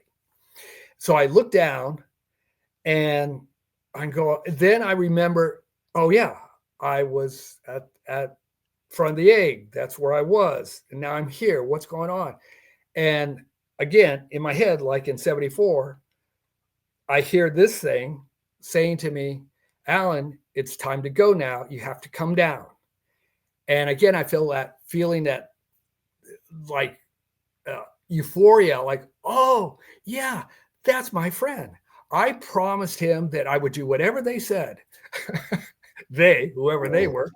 And yeah, I don't want to break my word because they won't let me go with them again if I break my word. So I need to come down. And so I start climbing down the ladder. Then I wake up in bed. It's morning, bright morning. And I go like, oh my God, was that all a dream? And my wife's on, it's funny because we slept on, she slept on the inside near the wall. I slept on the outside away from the wall. We were reversed. She was on the outside of the bed. I was on the inside, which never happens. She sat on the edge of the bed, brushing her hair. And she says, well, good morning. And I go, yeah, good morning. And I said, the first thing out of my mouth was, you are such a sound sleeper. That is dangerous. And she says, yeah, why were you trying to wake me up last night? Whoa. And that's when, even today, I get goosebumps when I think about it. And I just went silent for a minute because I'm going, what am I going to say? Did you see that? It wasn't a dream. Yeah. And she's just sitting there brushing her hair. And I said, oh, the cats were on the roof again. And I was upset about the cats. And she said, well, you woke me up for that? I'm going to go check the mail. So I get up, throw some clothes on, and I wanted to go outside to see if there's any traces of where this craft was, little holes or scorch marks or something. And that side of the driveway, it's caliche, which is like a hard cement kind of, it's dirt, but it's really hard. There was no evidence, nothing there that would indicate anything was there. So I come back in the house and I'm sitting at the kitchen table. I look to the roof of the kitchen and there are holes where I had hit the broom in the kitchen ceiling. And I go, this is all real. I was here. This happened. And I go, okay, what's next? Who do I tell? Should I call Jim? Should I, go to his house? And I'm thinking back of all the abductees I had interviewed and what happened to them. Their lives were ruined. They were divorced. They lost their jobs. They were pariahs in society. And the news was making fun of them. And I go like, I better think about this before I go running off and APRO, investigator abducted. It'd be all over TV and it'd be a mess. And so I go like, I got to think about this, and I can wait. It's Saturday. I can call, Jim on Monday. I'm just going to think about this before I act on it. And so Monday came and went, and I didn't. I go like, no, I'm going to think about it some more. Wednesday, I get a knock on the door, and it was the landlord for that whole place, and his name was Don. And he's knocks on the door open. Hey, Don, how you doing? And he says, Al, have you seen that hippie couple across the street there that live in that bungalow there? Have you seen them? And I'm thinking, last time I saw them, they were sitting outside a spaceship. Yeah. I'm not going to tell them that. I go like, no, I haven't seen them. No, why? Why do you ask? And he says, I think they ran out. He says, I think they ran out on their rent. He says, they haven't paid me, and I want you to come over there with me because I don't want to go in there by myself. Can you come over there and take a look? And I want to see if they've taken off. And I'm curious now too. Like, I hadn't even thought about them. And so I go over there with him, and we went through the kitchen door. There were two doors. There was a door to the living room, door to the kitchen. But you could almost reach across to the two doors. That place was so tiny. It was like one room divided into four. It was very, very small. And their dinner dishes were still on the table, like they had, eaten just the night before and left the dishes there, and dirty dishes in the sink. All their possessions were still there. We went to their bedroom. They were still clothes in the dresser and hanging. And we knew they had no car, so they didn't drive off any place. They didn't have shoes. They walked around barefoot all the time. So they, all the toiletries in the medicine cabinet were still there. And I said to Don, I said, it doesn't, maybe they're, they're just off high somewhere, some drug party or something. I'm sure they'll be back. And I didn't say, oh yeah, maybe the aliens will bring them back. I don't know what happened. Maybe they got scared and ran away. He said, well, if I don't hear from them, I'm going to call, I'm going to call the police and report them. And I said, yeah, that's a good idea. You do that. And he did call, and the police told him, it's, that's a private matter. If they didn't pay their rent, we're not going to do anything. But I go like, now this. So again, I'm thinking about, should I tell Jim? Should I tell Coral? I didn't want this to blow up into anything. We were working on the movie. And, I'm thinking about now this traveling museum. Are we going to do that and stuff? And I got a job offer in California. And I go like, wow, I wanted to get away from this. This was just too real for me. This was taking it to another level. And I just had a bad feeling about the entire thing. And I'm just going to get away from all this because Jim had asked me during this time, before this incident, he had a bad heart and had heart surgery. And him and Coral were thinking of retiring, and they wanted me to take over APRO. And I had initially said, yeah, I'd like to do this, but, after this incident, I don't want to do it. And I think the reason this happened was my exposure to all these abductees. That just, I made myself visible, that I had been hanging around all these different abductees and interviewing them and going to, sites of UFOs where they were seen and stuff. And I think I just stuck my head up above the parapet, and that's how this thing erupted. Well, it was literally years later. Over the course of those years, I had 3 flashbacks. And if someone hasn't had a flashback, maybe I can describe for it. It's like you forgot someone's name, someone famous, like a celebrity, and then you suddenly remember, oh, that was Robert Downey Jr. that played that part. And you just remember it, bang. And I had 3 flashbacks. The first flashback was fighting at the door, the front door.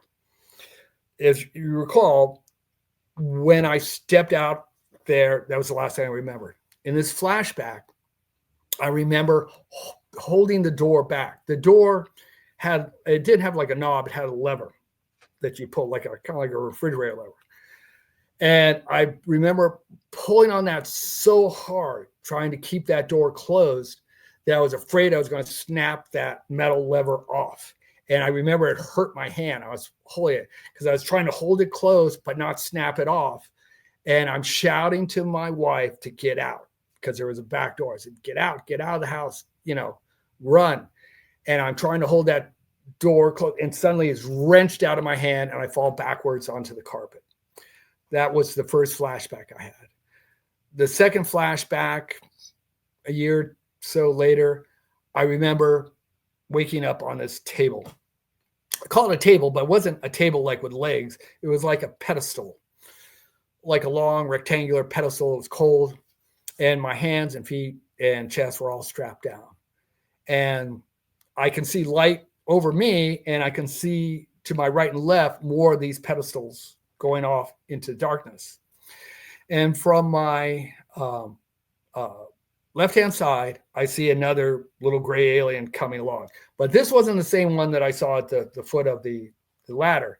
This one looked older, and his head from profile looked misshapen. It looked elongated, like you see in South America and the Egyptians. It was elongated. And he definitely had lines in his face. He looked older. He looked grumpy.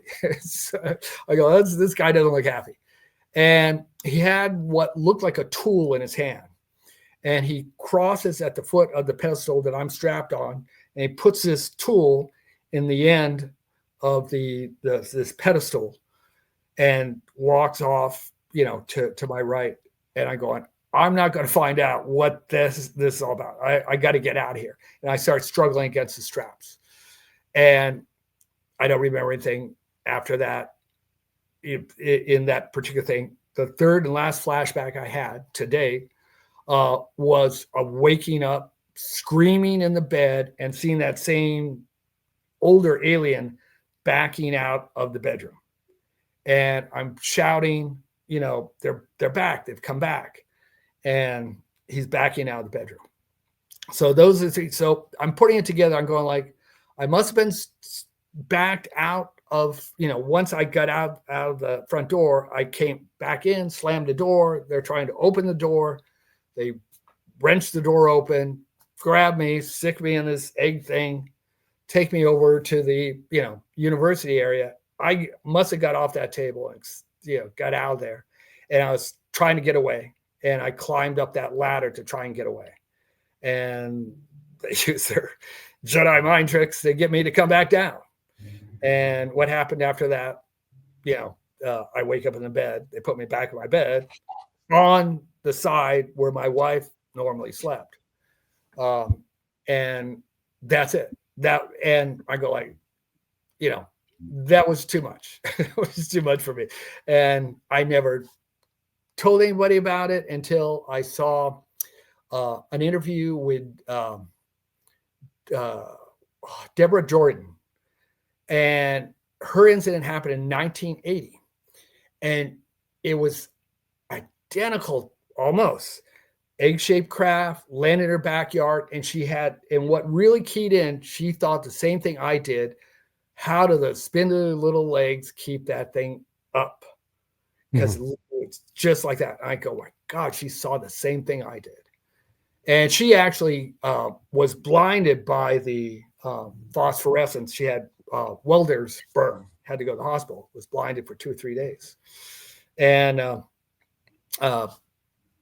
Richard did a 2-part thing on APRO and in the history of APRO. And he says, I don't understand why nobody ever took over after Jim and Coral left. Why didn't they assign someone to take over? I'm going like, that was me. I was supposed to take over, but I, wussed out and, left the state and, gave them the slow note. It's completely understandable, man. It was a really traumatic experience. And I understand that you didn't want to talk about it because it was very fresh still, Oh yeah. Yeah. And as time went on, when something like that happens and you start suppressing it, it becomes easier and easier to just like, I don't want to talk about this, And there was definitely a feeling that you shouldn't talk about this.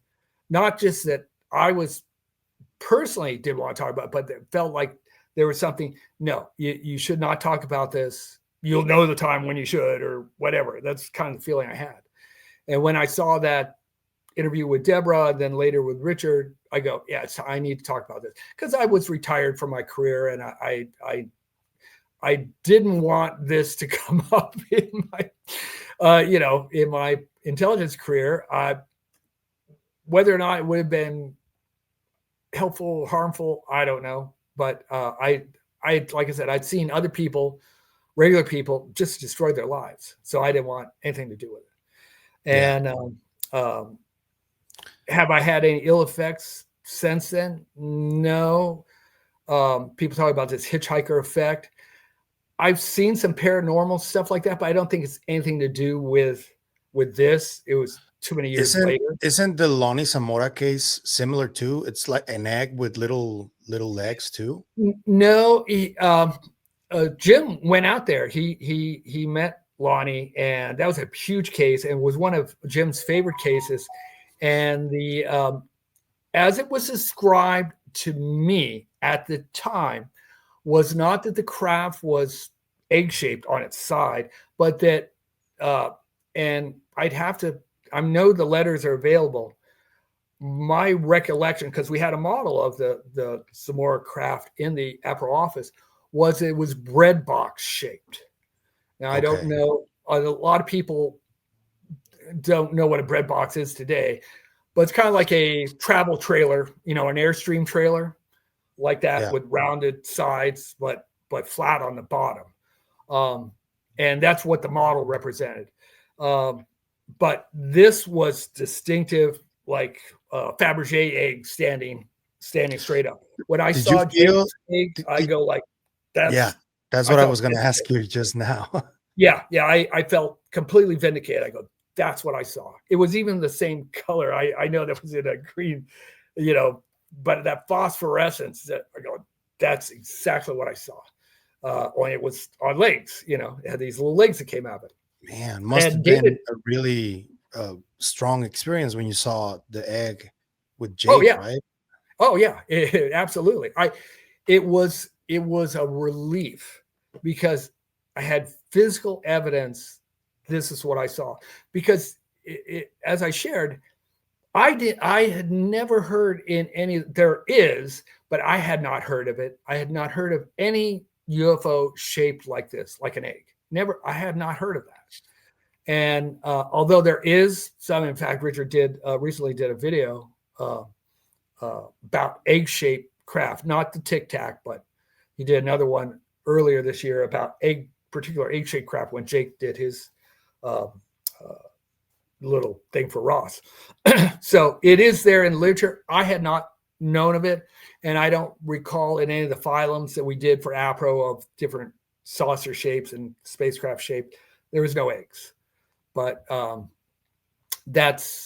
it was very vindicating to me. I felt a relief. I go, that's what I saw. Nobody can laugh now. There it is. And David Grush too said that, of the witnesses that he interviewed, that they do have, somebody has one of these egg-shaped crafts that they couldn't get into, and it's just simply sitting in a hangar. He claimed it was mounted up on a wall inside the hangar. So it seems like, these are some type of, lander or something that they use for short hops. And I think that's how I got to 3.5 miles away to the university. And I don't think it was a coincidence that there was a bunch of cattle at the university, the hybriding area. I think that was for some reason why they were there and why I was brought there, because they were doing something. Have you ever checked yourself for any implants or anything like that, or are you too scared to do it? I'd love to, but I've never had an MRI or anything like that. I could say this for someone my age, and maybe it's just how I've lived my life, but I'm on no medications. I'm boasting, but I have really good strength. Last year, my best deadlift was 315. And I actually did. Damn, bro. Yeah. Damn. Well, I actually did 30 reps at 255 deadlift. And my best bench press is 273. And that was under very strict observation at one of the universities, at Santa Ana University. And I did 3 reps, 273. And for my age, that puts me in the top 1% of people my age on the planet, not just, and I go like, I haven't had a cold or flu in decades. The last time I had anything at all was 1987. So you didn't get COVID or anything? No. And I was tested relentlessly. My daughter got it twice. Her husband got it twice. Everybody I know got it. I didn't get it. And I was exposed to all of them. I was hugging my daughter when she had it. Oh, don't hug me. You're going to get it.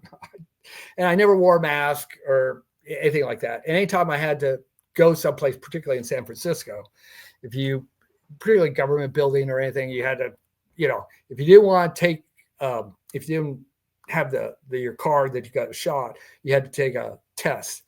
And I was tested relentlessly. I never had, still to this day, I've never had it. So, wow, that's now, wild. Too, it could be, I've always been very health conscious, and vitamin C and vitamins and exercise, and stuff. So, I'm in good shape. I have a very large home gym. And so I feel I'm blessed in one respect, but I do often wonder, did something happen to me, back then? Yeah. I don't know. But I if someone wants to give me an MRI, I'll take it. I can get you an MRI if you want. If you can get me one, I'd be more than happy, because I've always been curious, because I hear like Whitley, he's got an implant in his ear, and Lou talks about one that they were trying to chase, and I'm very familiar with Roger Lear's experiments or surgeries, removing implants, and I've often wondered, do I have something? Am I tagged? I don't know, but I'd be more than happy. Blood work, anything. It's based on everything you just shared with us. It's possible. Yeah, I think it definitely is. When I look back at our childhood, my sister and I, we used to kid about this, because my sister used to have nightmares. She used to say they're giants that come in our room and take us up on the roof at night. And we just thought, yeah, it's my sister having nightmares. And one night I had a dream that I was on the roof, and I could see the house falling away as I was going up. And I thought, hey, this is a dream. It's a dream a kid has. And then there was another time when my father and mother both worked at Hughes Aircraft. My father worked overnights at nights. And one day I get home from school, I went to sleep, just take a nap. I'll just take a nap. And I woke up, it was dark. I go, oh my God, I must have missed dinner and everything. I slept right through it. So I get up, and as I'm walking through the rooms, the lights are coming on. I don't remember, I didn't switch the lights on. They just seem to be coming on. And I go out in the backyard, and we were in a kind of a rural area where there were a lot of horse ranches. So there were like deserts on either side of us. And I get in the backyard, and I can feel the cold gravel on my feet. And suddenly it lights up, and it's my dad coming home from work, coming in the driveway. It lights it up, and I woke up. I go like, what? How did I get out here? And I remember walking out here, and I go like, oh my God, I knew when he's coming home, it's like 2 a.m. I go like, oh, I ran back in the house.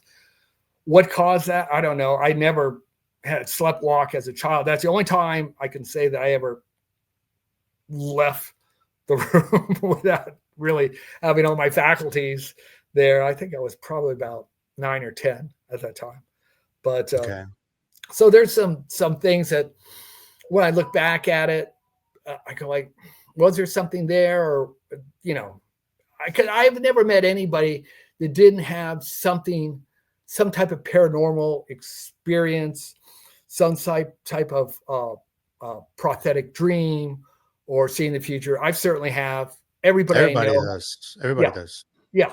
And so I go like, is this just growing up? Is this just, was that my sister's imagination that someone was coming in our room?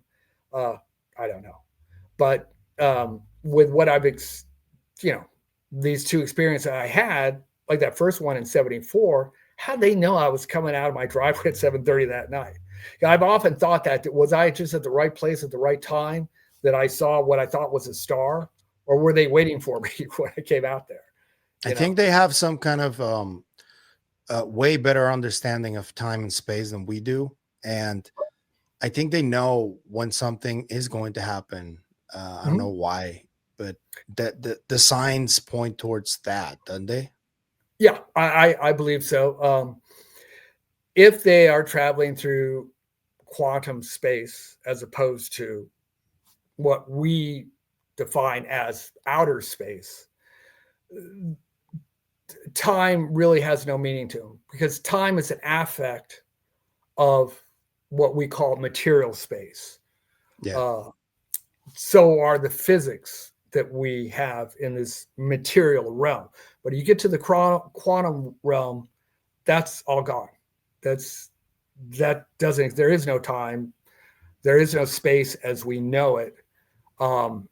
And yeah, you past, future, everything is it's all visible. It's all connected. So could they know when I was leaving that house at 7:30? Yeah, absolutely they could. And did that set me off to become an investigator at APRO? Was that their design, or was it just something that evolved out of me seeing it? Again, it's like, do you have free will, or what's the future plan? You don't know. That's daunting to think Yeah, about. yeah. It is. And you'll hear people debate, what is absolutely free will. I was listening to one podcaster, and to him, free will is like, you can do anything. No, to me, free will is you have choices, A or B. Okay. As long as you can choose A or B, you have free will. It's not absolutely free. You have A and B to pick from, but you don't have C and D, A and B.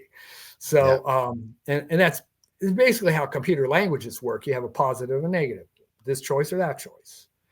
And so to me, that's free will. But it doesn't mean that it's like, if you have a child, I could tell you what my daughter would do at any particular time or place. It's not that I'm omnipotent. It's just I know her. I know what she's likely to choose. And it doesn't mean she doesn't have free will. She does. I just know what those choices are likely to be.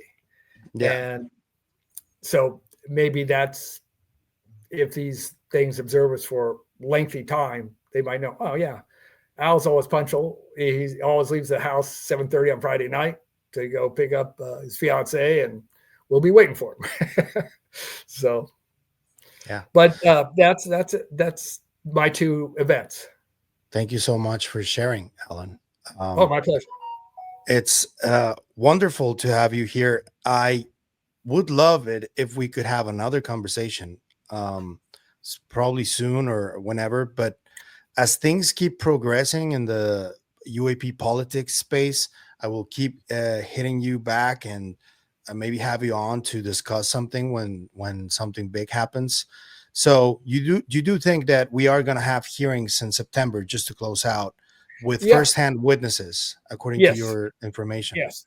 And I've shared this on other podcasts. I believe we will have what I refer to as disclosure this year, before the end of the year. I think it's too much has come out. You can't put that toothpaste back in the tube. Some of the people that are involved, they want this slow disclosure. I look back. It's always been catastrophic. You keep a secret this long, this big, you can't let a little bit of it out. But I think what will happen is you'll get the president come to the podium. We're not alone. We got our best people on it. No more questions. and that's how it'll break. Everyone's going to want to know more. They're going to want to see an alien craft. They're going to want to see little alien bodies, but you're not going to get that. But you wouldn't get that like with our newest, spy satellite or stealth submarine. They're not going to give you the plans and show it to you and give you a tour. They're going to say, yeah, we've got that. Let me give you a last question, though, because what you said right now, there's a lot of people that are instantly going to go, we've been here before and nothing has happened over nearly 80 years. Mm-hmm. What do you think is different now compared to other previous times? Because in 74, in the 70s, you said that they were very close with Jimmy Carter to get something disclosed. So what's different now? The amount of people willing to risk their lives to come forward and say what they've seen. And they have the physical evidence. Now, President Clinton actually stepped to the mic and said, we're not alone, when they had the Mars meteor incident. People forget about that. But he was convinced that meteor had exhibited signs of life. And the controversy that came quickly after was, oh, no, they're too small to have DNA. And now we know, no, that's not true. They are large enough to have DNA, and it likely is, evidence of life off this planet. But I remember when he came to the mic and he said those words, "We are not alone." It was like news for a day. and until you just told me, I had no idea that happened. What do you mean? Yeah, Bill Clinton said we're not alone? I forget the specific year, but you can look it up on YouTube. Just look up Bill Clinton meteor, Martian meteor. They recovered a meteor from Antarctica that, when cracked open, had signs of biological life in it, fossilized biological life. And so after they ran it through all the biologists in, the government labs, they said, yeah, we think these are fossilized life. So they had a big press conference. He was out in the Rose Garden and stepped to the mic. And that's exactly what he said. He said, we have evidence, we're not alone. This meteor shows signs of biological life, blah, blah, blah. And you can see that clip on YouTube. Yeah. Wow. And, that's wild. I didn't know about that. Yeah. Well, see, that's the thing. People completely forgot about it. Yeah. No, that was a big deal for about 48 hours. and then everybody went their own way. And everyone's going, no, it couldn't possibly happen. And this was before Clinton's scandal, right? Which this was before the Monica Lewinsky thing. Yeah. Okay. So maybe I don't know. That scandal also took attention from that. No, it's just like anything in this community, in this topic. They had the detractors just jump right in immediately. No, it can't possibly be. It's impossible, and those it can't possibly be fossilized life. It was just, and if you research it today, they're going, no, it's it could have contained DNA. It very likely was, and now we know more about Mars, and we think, yeah, it's very likely that it has biological life. Wow, it's almost because we have a methane signature, we have running water. We do see what appears to be changes, like some type of foliage or something growing and dying on Mars each season. So we know a lot more about Mars now, and he's basically got no respect for that. It's unfortunate. And like I said, Carter before, what happened to the Carter thing is he didn't get reelected, so it didn't go anywhere. I think Nixon would have done something. He certainly knew more than he said, according to Jackie Gleason, and that story. Yeah. And so he wanted to do something in his next term that would beat out the moon landing, and he got he resigned before that happened. And now I met Nixon. I've met all the presidents up until George Bush the younger. I was working on protection detail for what's his name, Vice President Cheney, Dick Cheney, who I liked. I know a lot of people think he's Darth Vader, but he was very, very nice to me. So presumably he's at the very top of the secrecy right now, right? Yeah. And he has talked about, they asked him on one radio broadcast, and again, you can find this clip on YouTube, about UFOs. And he said, yeah, he's been briefed on UFOs, and he wasn't going there. He wasn't going to talk about it. This is the thing. People in the community, they're still trying. I get this. They'll send me videos or letters. They saw this when they were a kid 20 years ago in an orb or something. And we're not trying to prove that UFOs are real anymore. The Pentagon says, yes, UFOs are real. We just don't know what they are. And they're definitely not non-human intelligence. We're not trying to prove that anymore. I'm not even trying to prove that they have captive craft. Leonard Stringfield's book has almost 120 cases in that book. Even if only 1% of them are correct, It's a thing. So I'm not trying to prove that. What I want to get to the bottom of, and people I know want to get to the bottom of, is the criminals involved in this. Is there a cartel running around blackmailing people using this technology? Do we have craft that is basically just a golden goose for someone who has it? Yeah, just keep giving us the money. We're making progress.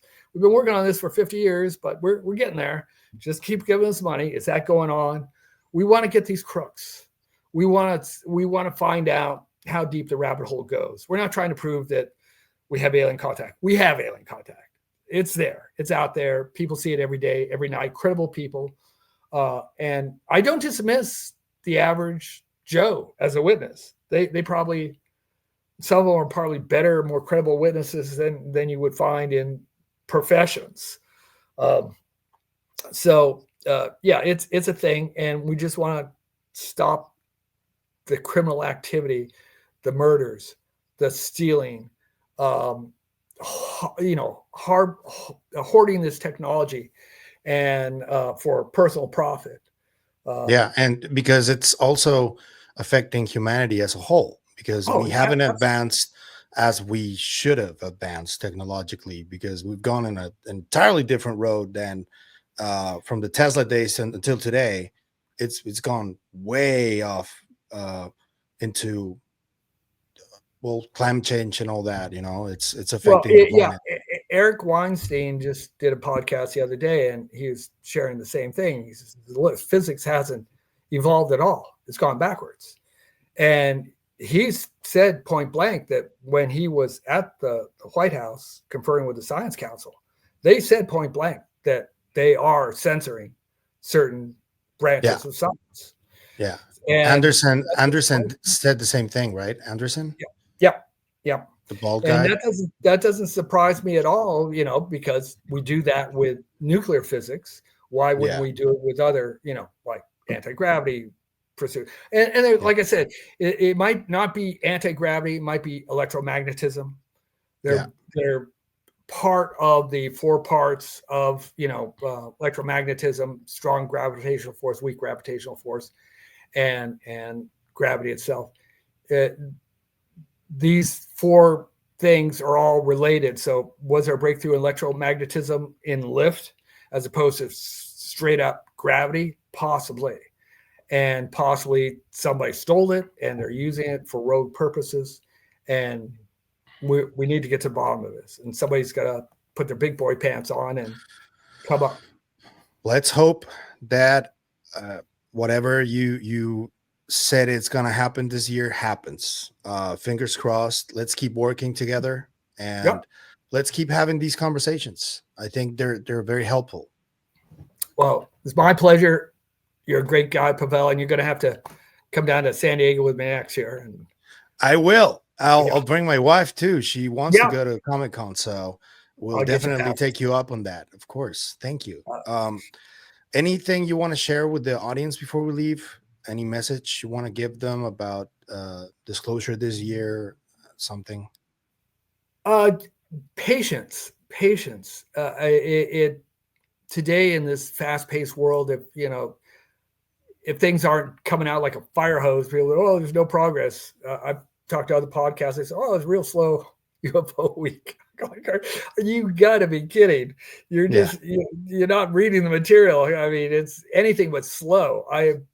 I get, you might have heard in the background, my phone is still pinging. Keeps pinging. I know that's all UFO stuff. Somebody's sending an article or a podcast or a photograph, or it's not slow. Be patient. It's coming. Trust in the process.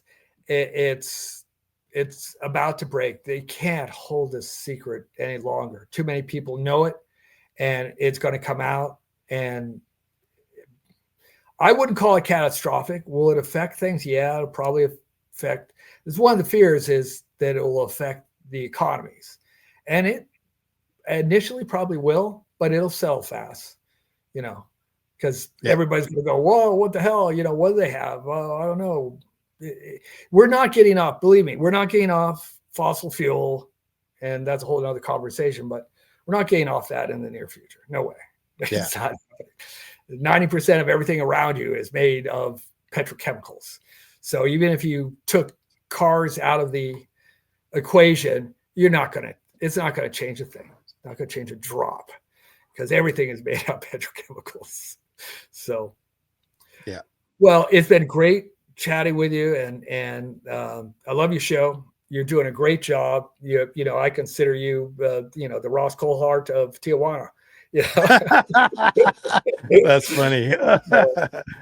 Thank you so much. I really like that you guys are vibing with the stuff I do, especially the more experienced people from the UFO community. That's really humbling to me. So I want to thank you for your friendship.